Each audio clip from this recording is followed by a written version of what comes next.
नवंबर 2024 को यूएस में इलेक्शंस होने वाले हैं और उसी के बारे में आज बात करने के लिए मैंने सूद सर को इनवाइट किया है। नमस्कार सूद सर, आपका बहुत बहुत स्वागत है।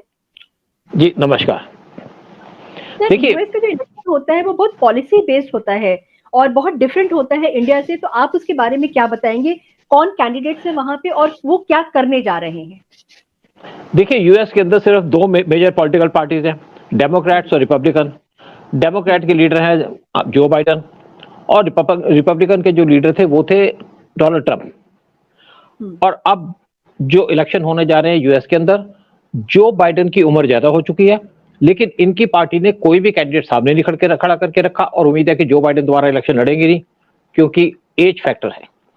दूसरी तरफ ट्रंप कोशिश कर रहे हैं कि रिपब्लिकन के कैंडिडेट बने, लेकिन उनके किसी भी तरीके से कैंडिडेट बनने के ऊपर चांसेस कम है, क्योंकि उनको केसेस के अंदर इम्प्लीकेट किया हुआ है, उनके खिलाफ चार्जेस लगे हुए हैं।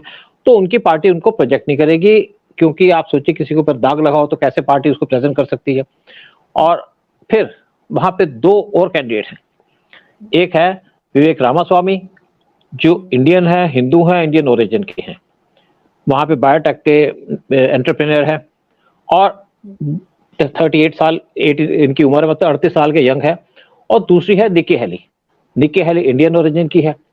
तो मेनली बेस्ड जो रेस है वो चल रही है जो डेमोक्रेट्स के बीच, रिपब्लिकन के बीच में, विवेक रामास्वामी और निक्की हेली। लेकिन वहां पे जो मेन डिस्कशन होती है वो ऐसा नहीं होता जैसे इंडिया के अंदर ये रफाल गलत ले लिए फलाना जैसे पप्पू करता रहता है। यहाँ पे वहां पे पॉलिसी बेस्ड होती है कि उनकी फॉरेन पॉलिसी क्या है, इकोनॉमिक पॉलिसी क्या है।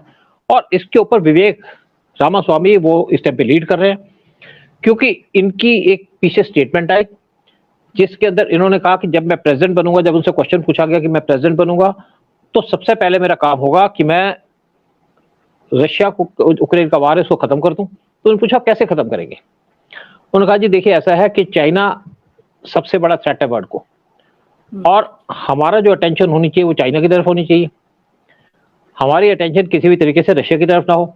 और अगर मैं प्रेसिडेंट बना तो मैं रशिया से गारंटी दूंगा, और उनको गारंटी दूंगा, गारंटी ये दूंगा कि वो चाइना के साथ कोई मिलिट्री अलायंस रखें, और गारंटी उनको मैं दूंगा कि जो यूक्रेन को हम नाटो के अंदर इंक्लूड नहीं करेंगे, और जो इस टाइम पे वार की सिचुएशन है जहां पे दोनों फोर्सेस खड़ी हैं वहीं पे रहेंगी, मतलब जो एरिया रशिया ने ले लिया वो ले लिया। और साथ में मैं चाहूंगा कि रशिया वर्ल्ड के अंदर इन्वॉल्व हो ट्रेड में, क्योंकि देखिए पहले भी जितना भी यूरोप है उसको गैस सप्लाई करता है रशिया, बहुत से फूड आइटम्स वो सप्लाई करता है रशिया, वीट सप्लाई करता है। तो रशिया के ऊपर बहुत सी वेस्टर्न कंट्रीज डिपेंडेंट है, और इवन रशिया बहुत सी कंट्रीज को ऑयल सप्लाई करता है। तो उन्होंने कहा मैं किसी भी तरीके से रशिया को टारगेट नहीं करना चाहूंगा, लेकिन ये गारंटी मुझे बेसिक चाहिए।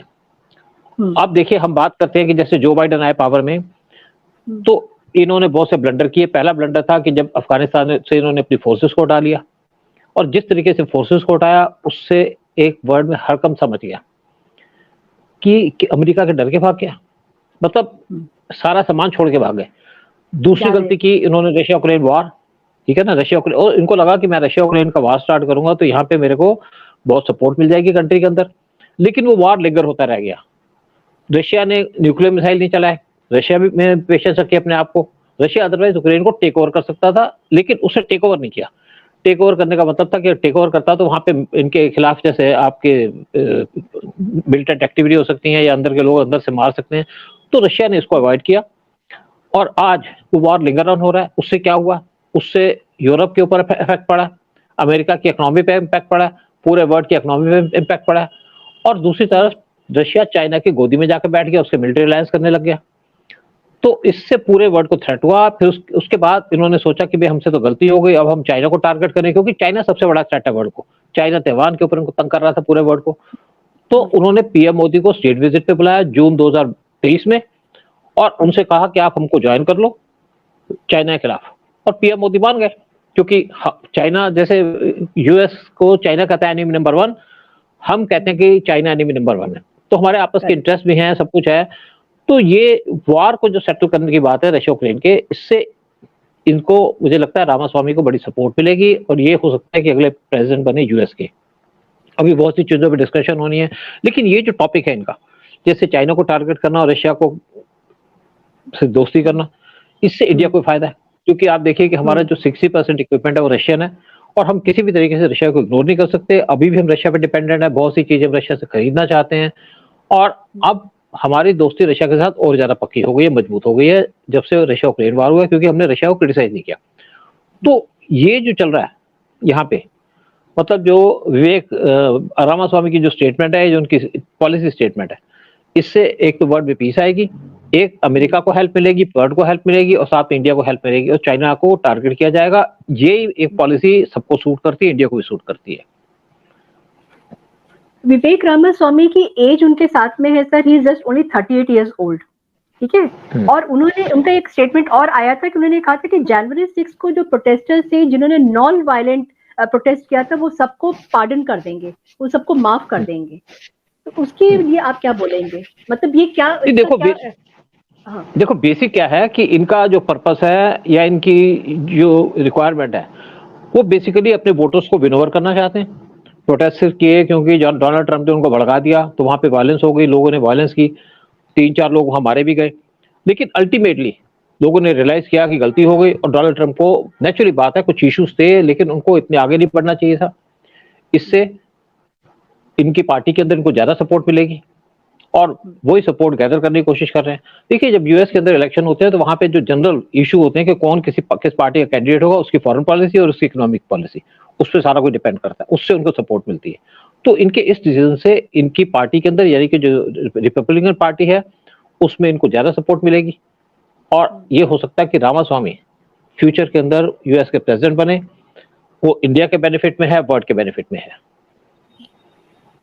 डोनाल्ड ट्रंप का कितना चांस आपको लगता है? वो क्योंकि कंट्रोवर्सी इतनी ज्यादा उनके साथ में है, क्योंकि निकी हेली भी जो है वो भी उसको अपोज कर रही हैं। आपको क्या मतलब निकी हेली का क्या स्टैंड है और डोनाल्ड ट्रंप का क्या आपको लगता है चांसेस? देखिए, डोनाल्ड ट्रंप का मुझे नहीं लगता कोई चांस है, क्योंकि निकी हेली ने कहा है कि Donald Trump is not a candidate now, और नेचुरली बात है किसी दागी आदमी को तो खड़ा नहीं करेंगे। और ये तो है नहीं कि उनके पास एक ही लीडर बैठा हो, जैसे कांग्रेस पार्टी में राहुल गांधी जैसे बैठे हैं, चाहे निकम्मे हो, जो मर्जी हो। तो निकी हेली इनको चैलेंज कर रही है जरूर, लेकिन दोनों के कुछ डिफरेंसेस हैं। देखिए, दूसरी बात इन्होंने क्या कही, इन्होंने कहा कि हम इजराइल को इंपॉर्टेंस देंगे। जो बाइडन, जो नेतन्याहू हैं इजराइल के प्राइम मिनिस्टर, उनको टारगेट कर रहे थे काफी देर से, और इजराइल में बहुत देर से वहां पे वायलेंस भी हो रही थी, वहां पे प्रोटेस्ट हो रहे थे, जिसको सीआईए सपोर्ट कर रही थी, जो बाइडन सपोर्ट कर रहे थे, और इसकी वजह से दोनों कंट्रीज के रिलेशन टेंस भी थे, इजराइल और यूएस के। जबकि यूएस की फॉरेन पॉलिसी और यूएस की पॉलिसीज के अंदर इजराइल इसका बहुत ज्यादा हाथ होता है, लेकिन जो बाइडन के ये जो पॉलिसी है इजराइल के खिलाफ, इससे वो काफी अनपॉपुलर है अपनी कंट्री के अंदर भी।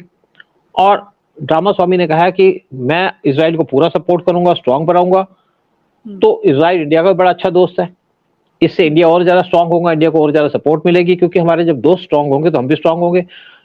तीसरी बात इन्होंने कही है कि मैं ईरान के ऊपर कोई अपनी आर्मी नहीं भेजूंगा वहां पे, मतलब हो सकता है वहां से सैंक्शन भी हटा लें। अब ये जो इनका स्टैंड है, इसके ऊपर निकी हेली इनसे डिसएग्री करती है कि अगर ईरान ने न्यूक्लियर बम बना लिया तो थ्रेट हमको भी है, थ्रेट इजराइल को भी है।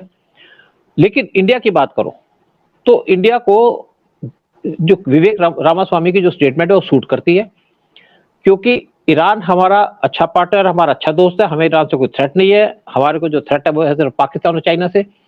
ईरान का चाबार पोर्ट, उसको इंडिया ने डेवलप किया था, और डेवलप करके इंडिया वहां से एक रेल रूट बनाना चाहता था टू अफगानिस्तान बॉर्डर, 500 किलोमीटर का रेल का ट्रैक बनाना था।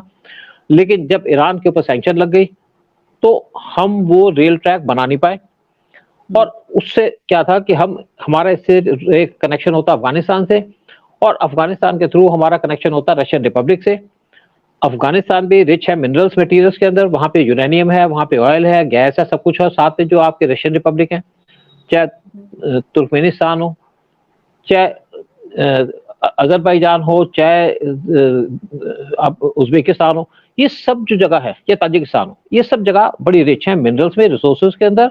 यहाँ पे से इंडिया यूरेनियम भी लेता है, और चाइना इनको एक्सप्लॉइट कर रहा है क्योंकि लैंडलॉक कंट्री है, और इंडिया चाहता है यहाँ से रास्ता बनाना।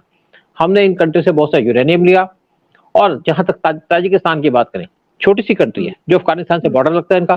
ताजिकिस्तान के अंदर हमारी एक एयर बेस है जो पहले टाइम से बनी हुई थी, और वहां से हम अफगानिस्तान के अंदर पूरी नजर रखते हैं। जब यहाँ पे तालिबान की गवर्नमेंट थी तो हमारी वहां पे बेस होने की वजह से हम कई बार कुछ ऑपरेशन किया करते थे पुरानी तालिबान के खिलाफ, लेकिन अब जो प्रेजेंट तालिबान है उससे हमारे अच्छे रिलेशंस भी हैं।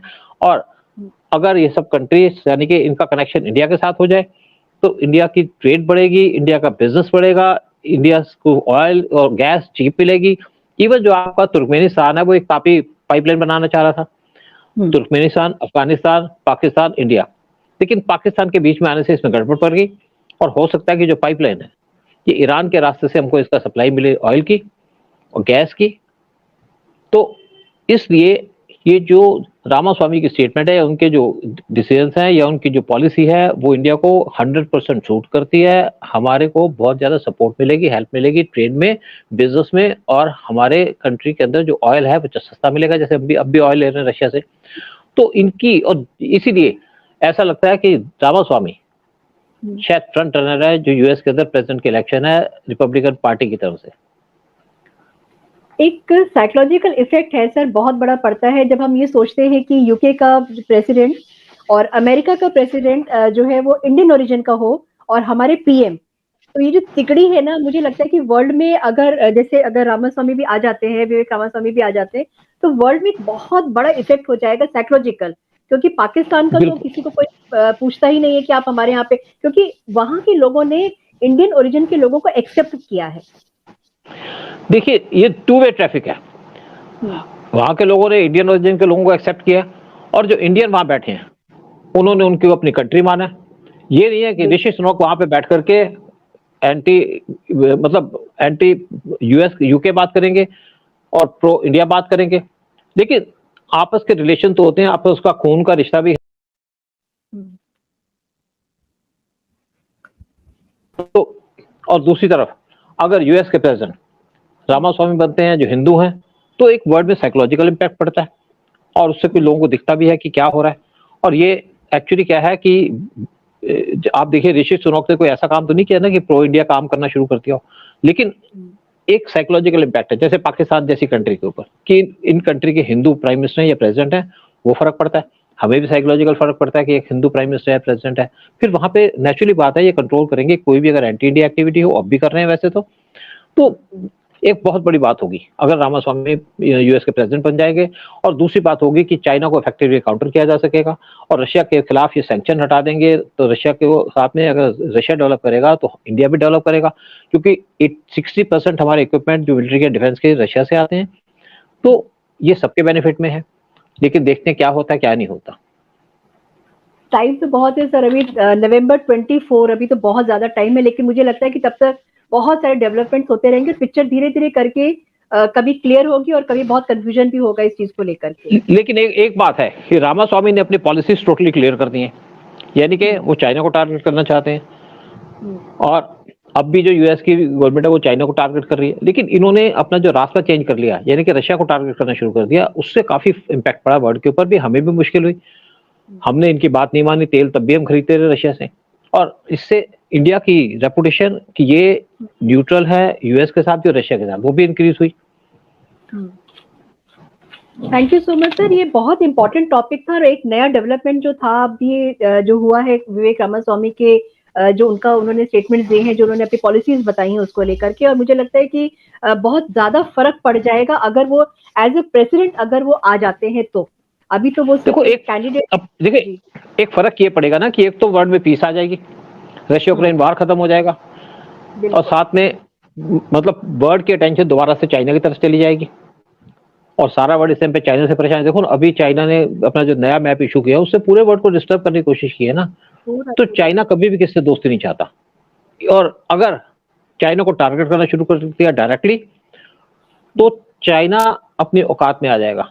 वैसे भी चाइना की इकोनॉमी गिर रही है, इंडिया की इकोनॉमी ऊपर जा रही है और इंडिया की पोजीशन बढ़ रही है। और जैसे विवेक रामास्वामी जैसे लोग अगर यूएस के प्रेसिडेंट बन जाए तो और ज्यादा फर्क पड़ेगा। लेकिन एक और बात मैं कहूंगा कि जब जो बाइडेन आए थे तो उनकी एंटी इंडिया पॉलिसी थी, हम इंडिया को यहाँ करेंगे वहां करेंगे, इनके फॉरेन मिनिस्टर, फॉरेन सेक्रेटरी और डिफेंस सेक्रेटरी दोनों ने स्टेटमेंट दी थी, लेकिन बाद में दोनों अपने रास्ते में आ गए, क्योंकि हमारे पास जो अंडरस्टैंडिंग है या हमारे पास जो आइडियाज हैं, जो हमारे पास जो इक्वेशंस हैं या जो हमारे पास डिफेंस के इश्यूज हैं, हम उनको जब उनको प्रेजेंट करते हैं तो इम्प्रेस हो जाते हैं। जैसे यूएस के जो एम्बेसडर वो इंडिया आ रहे थे तो इनको भी था कि इंडिया से हम ह्यूमन राइट का इशू रेज करेंगे, फलाना इशू रेज करेंगे, तब उस टाइम पे हमारे फॉरेन मिनिस्टर से किसने पूछा कि वो तो एंटी इंडिया है, ऐसी बात कर रहे हैं। वो कहते हैं आने दो, बैठेंगे, डिस्कस करेंगे, समझा देंगे, और समझा दिया तो हम किसी को भी समझा सकते हैं। देखो मैं भी रहा हूं बहुत लोगों से, हम पहले बहुत इंप्रेस होते थे कि ये जो यूएस का है ये बड़ा प्रो यूएस है। जो हमारी नॉलेज है वर्ल्ड अफेयर्स की, इंडियंस की नॉलेज है, वो किसी के पास वो नॉलेज नहीं है। आप पीएम को लगा लो, आप हमारे फॉरेन मिनिस्टर को लगा लो, आप हमारे एनएसए को लगा लो, आप किसी को लगा लो, वो टोटली किसी को ब्रीफ कर सकते हैं, किसी को बता सकते हैं कि क्या है, क्या हमारी पॉलिसी है, क्या प्रोग्राम है, पूरे वर्ल्ड को रिव्यू करते हैं। यूएस देखते हैं अपने एंगल से, लेकिन उसको ये नहीं पता कि एशिया में क्या हो रहा है, एशिया को कैसे डील करना चाहिए। और वो अगर इंडिया को अपना कान देते हैं या हमारी बात सुनते हैं तो उस पर इम्पैक्ट पड़ता है। अगर उन्होंने रशिया पे अटैक नहीं किया होता यूएस ने, या रशिया यूक्रेन का वार स्टार्ट नहीं किया होता, तो चाइना को बड़े इफेक्टिवली काउंटर कर सकते थे। और चाइना कभी भी यूएस रशिया कभी भी चाइना की गोदी में नहीं जाता, या चाइना के पास नहीं जाता। रशिया की भी मजबूरी है, क्योंकि चाइना हर एक की लैंड लेने की कोशिश करता है, हर एक को इम्पैक्ट करने की कोशिश करता है, हर एक कंट्री के अंदर डिस्टर्बेंसेस करने की कोशिश करता है। और आज चाइना एक्सपोज भी है। और जो विवेक रामास्वामी के स्टेटमेंट है, या जो उन्होंने कहा है, जो यूएस के प्रेसिडेंशियल कैंडिडेट हैं, ये स्टेटमेंट हमें सूट करती है, इनकी पॉलिसीज हमें सूट करती है। On a lighter note sir, मेरे को भी एक सेंटेंस सोचकर मुझे हंसी आ गई कि चाइना जो है वो इंटरनेशनल रॉबर्ट वाड्रा है, लैंड ग्रैबिंग वाला जो है ना। मुझे चाइना को भी लैंड चाहिए, रॉबर्ट वाड्रा को भी लैंड चाहिए, तो वो इंटरनेशनल रॉबर्ट वाड्रा है वो। Thank you so much sir. Okay, thank you, bye. बिल्कुल ठीक बात, बिल्कुल ठीक था। सोच करके मेरे को हंसी आ रही थी। रुका नहीं गया रुका नहीं गया तो मैंने बोला बोल ही दूंगा अपना।